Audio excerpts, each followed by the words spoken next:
네, 안녕하세요, 학생 여러분. 어제는 좀 다뤄야 될 그 사회 분량이 많아서 동영상의 길이가 상당히 길었던 것 같아요. 그에 반해서 오늘은 좀 짧게 진행을 할까 합니다. 교과서는 122쪽에서 124쪽이 되겠습니다. 학습 목표는 경제 성장 과정에서 나타난 문제점과 해결 노력을 알아보기 두 번째 시간이 되겠습니다. 그러면 오늘도 재미나게 사회 수업을 시작해 보도록 하겠습니다. 수업 목차는 첫 번째, 우리 사회의 문제점을 해결하기 위한 방안. 두 번째는 우리가 할 수 있는 일 정리하기. 그 다음에 세 번째는 주제 마무리가 되겠습니다. 자, 교과서 122쪽인데요. 어제 경제 성장 과정에서 나타난 우리 사회의 문제점에 대해서 살펴보았습니다. 사회 문제라든가, 그 다음에 경제적 양극화 문제, 그리고 노사 갈등 문제, 그리고 환경 오염 문제 등이 있었죠. 자, 교과서 122쪽 상단에는 내가 국회의원이 된다면 환경정책을 추진하겠습니다. 이렇게 나와 있네요. 우리 사회의 문제점으로 재활용품을 잘 분리해서 배출하지 않는 사람들이 많고 일회용품 사용이 증가하면서 쓰레기가 늘어나고 있다라고 우리 사회의 문제점에 대해서 이야기하고 있습니다. 그에 관련된 해결 방안으로 분리 배출을 잘하도록 권장하고 일회용품 사용을 제한하는 법을 만들겠습니다 라고 제시되어 있네요. 근데 좀 구체적으로 좀 작성하면 좋을 것 같아요. 그러니까 너무 추상적으로 이렇게 작성하는 것보다는 좀 우리 사회의 문제점 그리고 해결 방안 등을 좀 구체적으로 쓰면 좋겠습니다. 선생님이 한 일주일 전, 2주일 전에 봤던 뉴스에서도 그 재활용품을 제대로 분리하지 않아서 오히려 그 분리하는데 더 돈이 든다.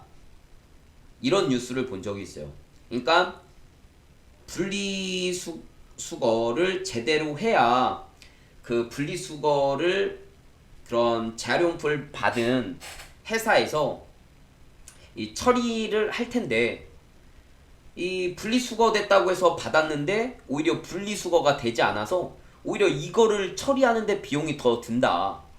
그러니까 예를 들어서 분리수거를 하는데 100원이 들면 오히려 그로 인한 수익금은 한 80원밖에 안 된다는 거예요.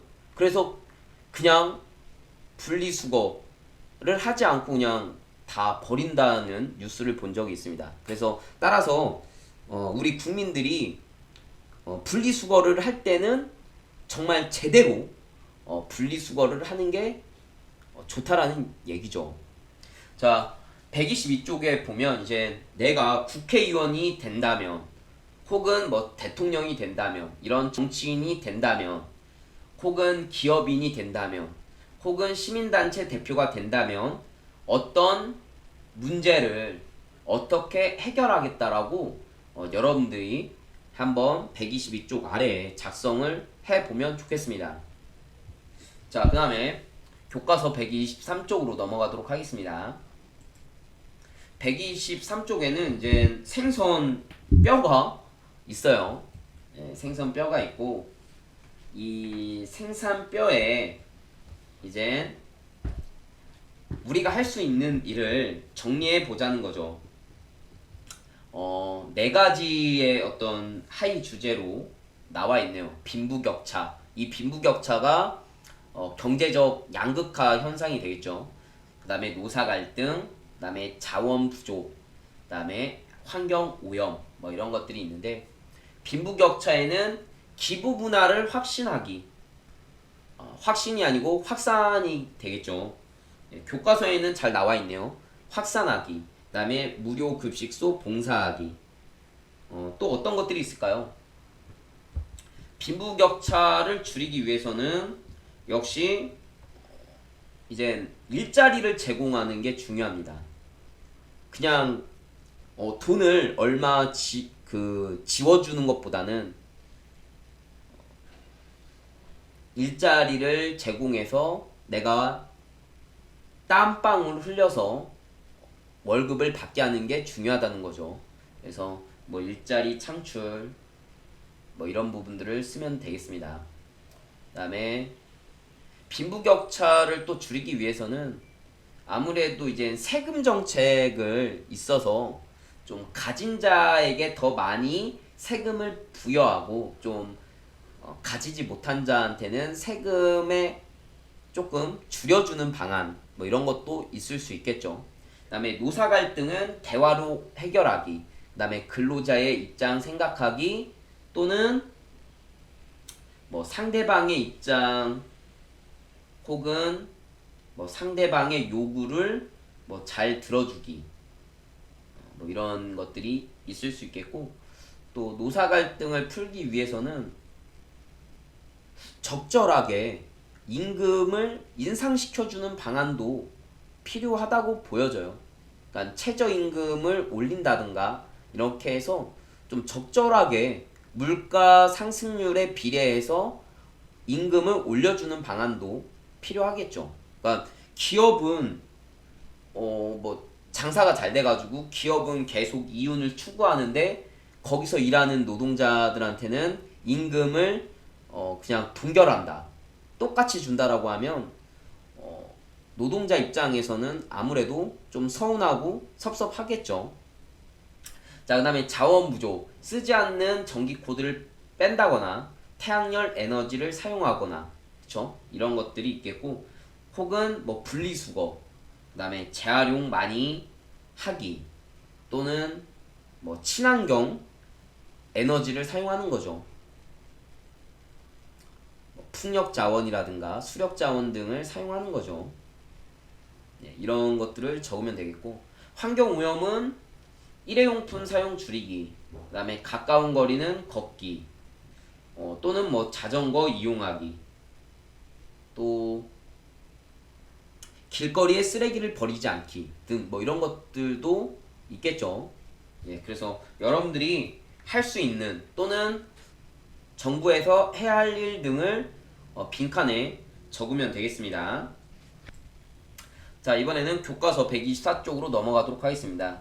자, 이번에는 2단원 우리나라의 경제 발전, 그리고 이 소단원 우리나라의 경제 성장에 대해서 살펴보았는데, 이 우리나라의 경제 성장 과정을 한번 글과 그림을 보면서 바르게 연결해 보라는 거죠.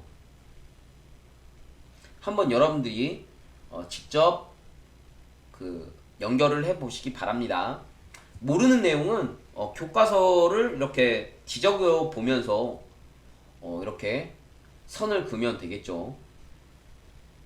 좀 헷갈리는 부분은 교과서에 이렇게 제시가 되어 있네요. 그래서 여러분들이 스스로 한번 연결해 보면 되겠습니다.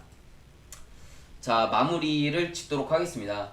오늘은 이제 경제 성장 과정에서 나타난 문제점을 해결하기 위한 여러 가지 해결 방안에 대해서 스스로 생각해 보는 시간을 가졌습니다. 또 2단원, 이 소단원인 우리나라의 경제 성장 과정을 글과 사진을 통해 바르게 연결해 보았습니다. 앞으로 우리나라에서는 어떤 산업이 발달할지, 또 이러한 산업과 나의 진로를 어떻게 연계시킬 수 있을지 여러분들이 스스로 생각해보는 시간을 갖기를 바라겠습니다. 자, 추가적으로 미래의 4차 산업혁명 시대에는 어떠한 직업이 유망할지 한번 살펴보는 시간을 갖도록 하겠습니다. 네, 선생님과 의사, 변호사는 어린 학창시절 장래 희망으로 자주 거론됐던 직업이었죠. 하지만 고령화 사회에서는 전망 좋은 직업이 달라질 수도 있습니다. 4차 산업혁명 시대를 맞아 일자리가 줄어들 것으로 예상된 직종은 무엇일까요? 한상혁 기자입니다. 고령화 시대와 4차 산업혁명 시기를 동시에 맞이한 우리나라. 격변의 시대, 전망이 밝은 직업군은 무엇일까?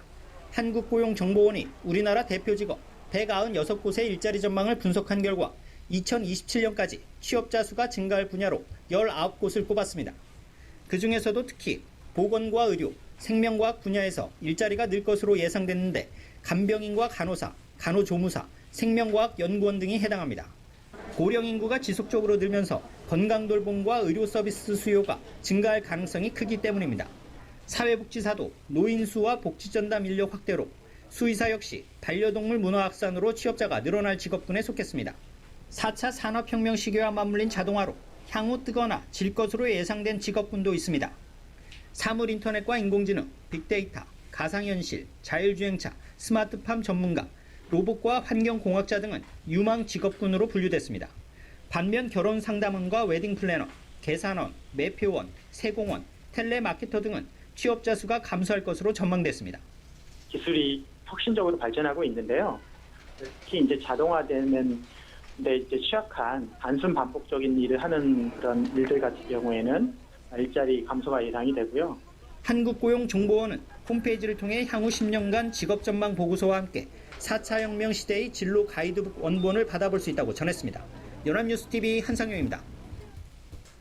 네, 4차 산업혁명, 그 다음에 미래의 산업 발달이 어떻게 될지 한번 생각해보고 여러분들의 진로와 나중에 어떤 직업을 가질지에 대해서 좀 진지하게 생각해보는 시간을 갖기를 바라겠습니다.